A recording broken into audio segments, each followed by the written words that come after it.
Bentornati nel forum. Come avevo accennato nel mio secondo video sui giochi di ruolo in solitaria, c'era un titolo che avevo messo perché meritava un video tutto suo, una recensione apposita. Questa è appunto la recensione di Iron, gioco di ruolo di un certo Sean, credo si pronunci, Tompkins, vincitore di ben 2 premi, il Lenny Awards nel 2019 come miglior gioco gratuito e nel 2020 come migliore espansione, perché la sua espansione Iron Delve ha vinto effettivamente questo premio. Questa è la recensione comunque del gioco base.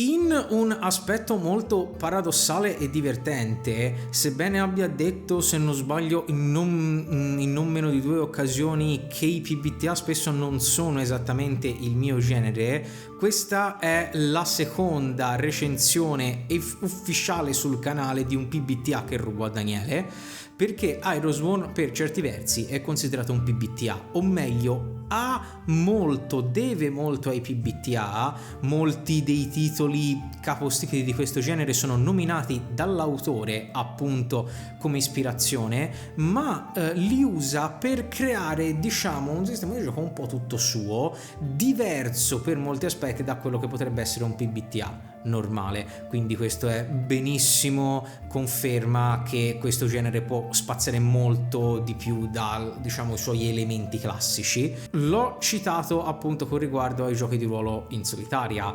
Perché? Perché Iron è un gioco di ruolo in realtà tripartito, nel senso che può essere giocato come un normalissimo gioco di ruolo, può essere giocato in una specie di multigiocatore, ad esempio 2 giocatori in cooperativa senza master ma che affrontano un'avventura che decidono mano a mano loro, o può essere tranquillamente giocato in singolo, da soli, ha proprio un sistema apposta. L'ambientazione, devo dire che è molto molto basilare, possiamo ambientarlo in realtà dove ci pare, è un dark e oserei dire veramente low fantasy, nel senso che la magia è quasi praticamente inesistente, se non a un livello molto superstizioso e appunto mistico. L'ambientazione base, però nessuno ci vieta di utilizzare la nostra o ambientarlo dove ci pare, è quello delle Ironlands, di cui ci verrà fornita anche una mappa stampabile sia in bianco e nero sia a colori, in cui possiamo segnare tutte le nostre varie scoperte durante le avventure nelle Ironlands. Semplicemente perché la mappa è totalmente bianca, possiamo aggiornarla a seconda di come va la nostra avventura. Ci viene data anche un minimo di contestualizzazione di che cosa vuol dire vivere nelle Ironlands. È un luogo antico che è stato ricolonizzato, anzi recentemente, e è pericoloso. La morte all'ordine del giorno, la violenza e il pane quotidiano, si combatte praticamente in qualsiasi situazione. Nota particolare che le armi più diffuse sono lance, mazze e asce. Le spade sono qualcosa di estremamente raro e molto prezioso da possedere e sono considerate praticamente delle reliquie per chi ce le ha. Vedere un personaggio con una spada significa vedere qualcuno di probabilmente molto importante, cosa in realtà sensata, perché dando per ipotizzato un gioco che si immerge in quello che dovrebbe essere un medioevo, ma in realtà qui è un'ambientazione più vichinga o nordica, che si voglia dire, più reale rispetto a un normale fantasy,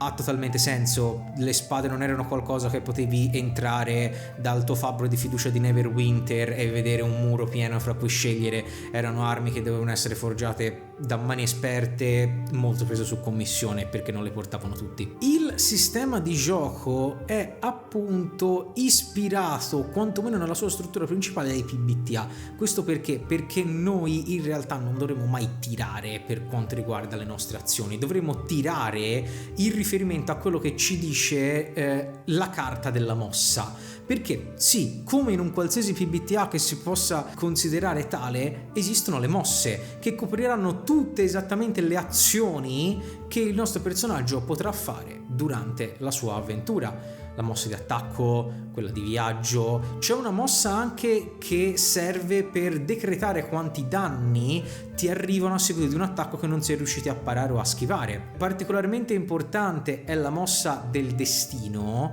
che è la mossa che deve essere utilizzata quando stiamo giocando o in cooperativa o in singolo e non sappiamo bene come andare avanti. Dico particolare perché ci farà consultare il nominato precedentemente sistema Oracle, o meglio ci farà consultare l'oracolo per decidere esattamente che cosa fare senza che appunto le azioni del nostro personaggio vengano influenzate da quello che desidera proprio fare il giocatore per far andare meglio avanti la trama per il suo tornaconto. La cosa carina di Ironsworn è che prevede le sue tabelle Oracle totalmente personalizzabili, nel senso sono lasciate bianche, si utilizzano i D100 invece che le carte, ma potete segnare voi le opzioni che preferite. Quando le mosse ci chiederanno di tirare i dadi, il sistema è un po' strano a leggerlo, ma in realtà molto carino. Non l'avevo mai visto un sistema del genere, perché noi dovremo semplicemente tirare un D6 più la caratteristica di riferimento. Sono veramente poche e verranno create molto velocemente in fase di creazione del personaggio, quindi D6 più caratteristica più determinati bonus situazionali che vengono chiamati addizioni o diminuzioni, tipo state affrontando un viaggio senza provviste, è ovvio che avrete un malus, state colpendo un nemico già ferito o a terra, avrete un bonus. Questo risultato complessivo del D6 andrà paragonato al risultato di 2 D10 che vengono tirati insieme al D6. Se il risultato del D6 sarà superiore, il risultato complessivo del D6 sarà superiore a entrambi i D10 singolarmente, avremo quello che viene chiamato un successo completo, quindi è un successo senza nessun tipo di conseguenza. Se sarà superiore a solo uno dei D10 ma inferiore all'altro, è un successo con una, diciamo, conseguenza, è un successo ma. Se sarà inferiore a entrambi i D10 è il classico fallimento totale.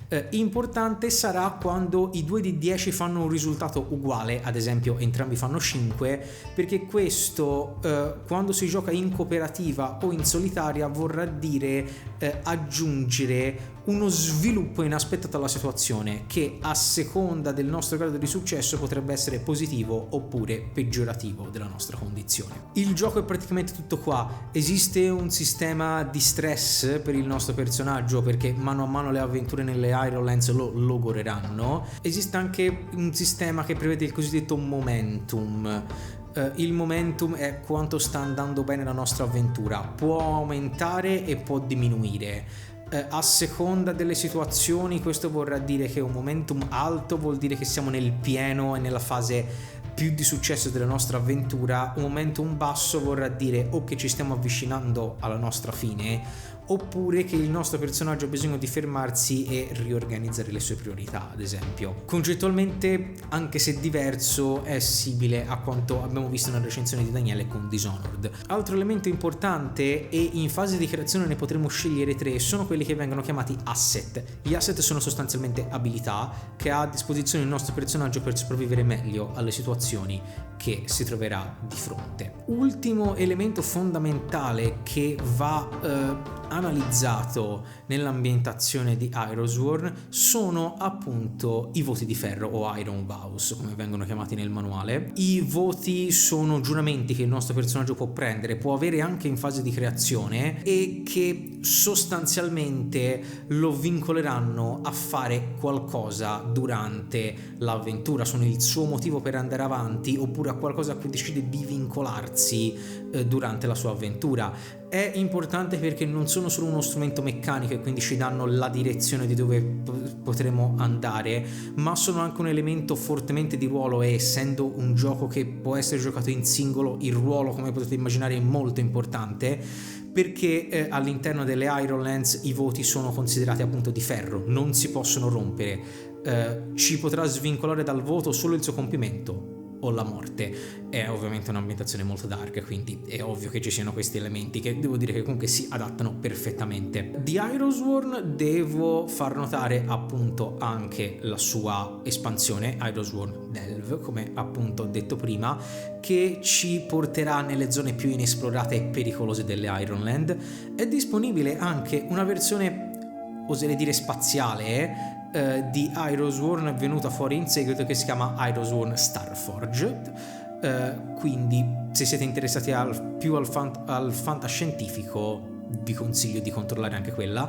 Tra l'altro Iron, sebbene tutto in inglese, ma come al solito non credo che ci sarà problemi a comprenderlo, è disponibile totalmente gratuitamente dal suo sito, che sarà qui sotto in descrizione. Potete trovare tutti i link per andarlo a acquistare o su DriveThru, tra l'altro è un prodotto platinum di DriveThru, quindi è a quanto pare tenuto anche molto in considerazione, ma anche su itch.io, oppure ci sono altri link dove potete sia scaricarlo gratuitamente in PDF, sia fare una donazione all'autore, come consiglio di fare perché è un titolo veramente interessante, oppure potete comprarvi anche una copia fisica. Starforged e Iron Delve sono esclusivamente però a pagamento, ma comunque a prezzi abbordabili. Coraggiosa anche, devo dire, l'idea di non utilizzare delle artwork effettivamente per illustrare il manuale, ma effettivamente dei veri e propri attori vestiti in tema, quindi in tema nordico vichingo,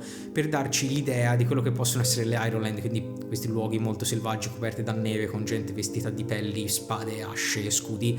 Sì, probabilmente è stato fatto anche per tagliare il budget, almeno è quello che penso io, ma è interessante per una volta vedere un gioco di ruolo che ha effettivamente un live action nelle proprie illustrazioni invece che delle artwork, appunto. Spero di avervi interessato. Iron è un titolo molto particolare proprio per questa sua tripartizione, può essere giocato questi 3 modi diversi, quindi anche un alto livello di rigiocabilità. Come al solito, se questo video vi è piaciuto, io vi invito a mettere mi piace, a condividerlo, passare dai nostri social, abbiamo Facebook, Instagram, anche un gruppo Telegram. Se volete fare 2 chiacchiere più in privato con noi sul gioco di ruolo, vi ricordo ovviamente anche di iscrivervi e cliccare sulla campanella per ricevere tutte le notifiche dal nostro canale in tempo reale. Francesco Dal Foro Sentenzia, chiudo.